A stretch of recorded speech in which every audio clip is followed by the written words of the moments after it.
दृश्य, traffic free centre और साथ ही एल्ट वडूज नामक शहर की खूबसूरत बुराहिंगी। वडूज की छोटी ट्रेन में आपको लिechtenstein के इतिहास के बारे में कुछ रोचक तथ्य भी जानने को मिलेंगे।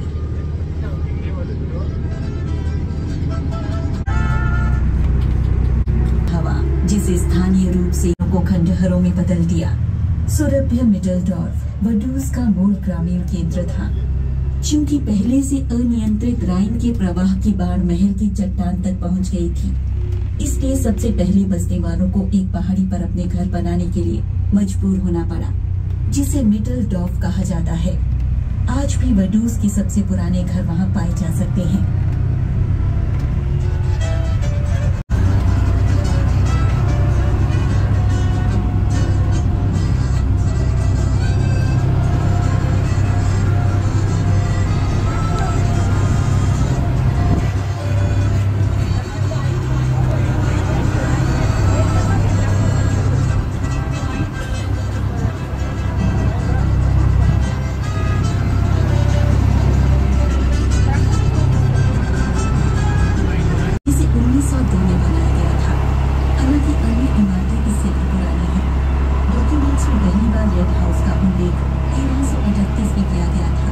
इसका स्वामित्व 16वीं से 19वीं शताब्दी तक सेंट योहान इन थोटल के मठ के पास था और उसके बाद 1860 में धर्मनिरपेक्षीकरण के दौरान निजी हाथों में नहीं चला गया।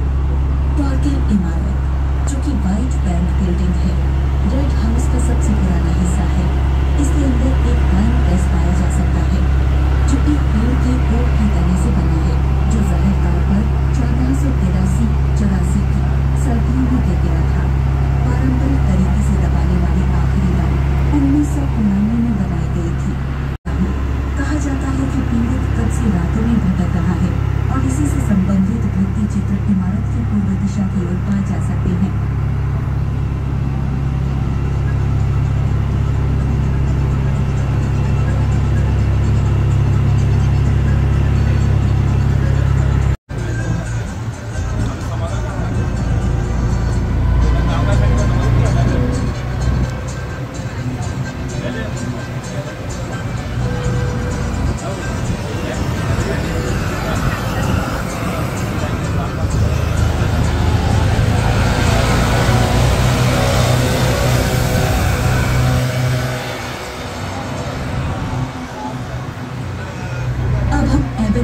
बॉर्डर के पास से गाड़ी चला रही है था और इसे न्यू डॉर्फ भी कहा जाता है।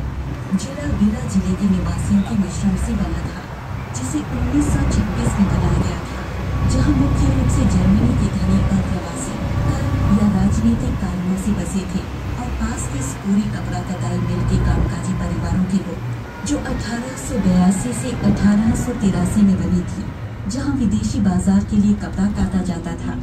1883 में इस मिल में पहली बार बिजली उत्पन्न हुई थी। बाद के वर्षों में 2002 के बाद से स्थित है, जिसे पूर्वी स्पूरी कारखाने के परिसर में एकीकृत किया गया था। यूनिवर्सिटी मुख्य रूप से विदेश से आने वाले छात्रों को स्नातक और मास्टर डिग्री प्रोग्राम्स में वास्तुकला और अर्थशास्त्र के सब्जेक्ट्स ऑफर करती है।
लिंकनस्टाइन,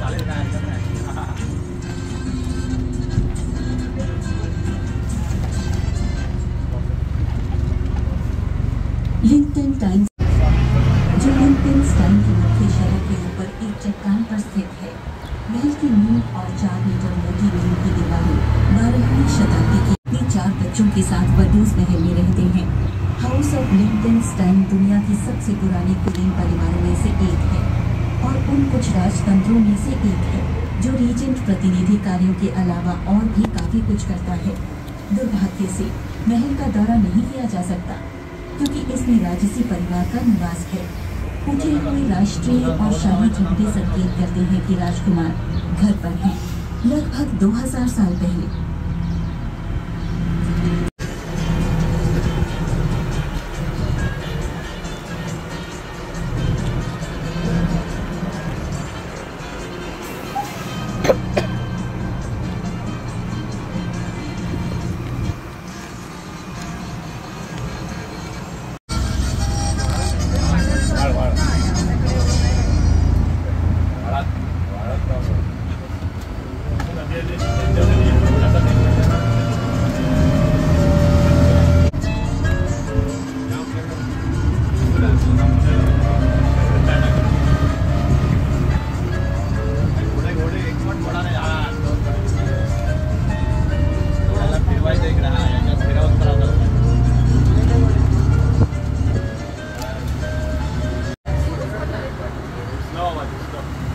दाईं ओर आप बांध देख सकते हैं जो घाटी के निवासियों को कभी कभी राइन की शक्तिशाली जलधाराओं से बचाता है।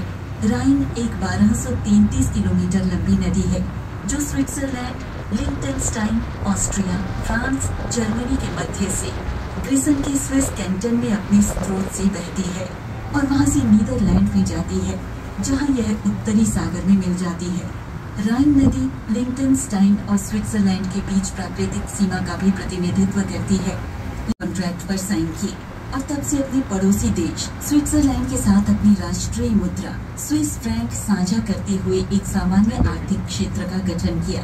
दोनों देशों के बीच की सीमाएं खुली हैं। इनके बीच की सीमाएं स्विस रीति रिवाजों द्वारा संरक्षित हैं। विदेशी राजनीतिक गतिविधियों के मुख्य आकर्षण में 1978 में यूरोप की परिषद में शामिल होना और 1990 में संयुक्त राष्ट्र में प्रवेश शामिल था।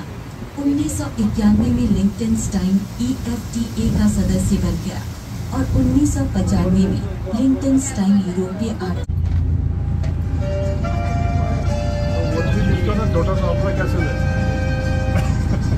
Yes.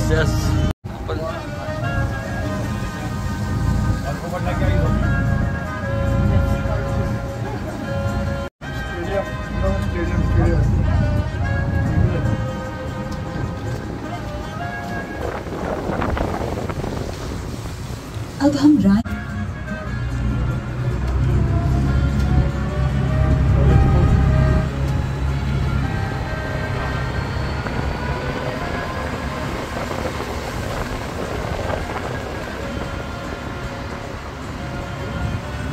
के रूप में कार्य करता था।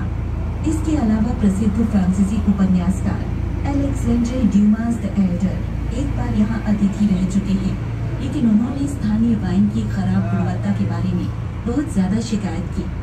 इसमें और अगले घर में अपस्टेट म्यूजियम इतिहास के साथ साथ लिंकनस्टाइन के इतिहास और संस्कृति के बारे में बहुत सारे रोचक तथ्य जान सकते हैं।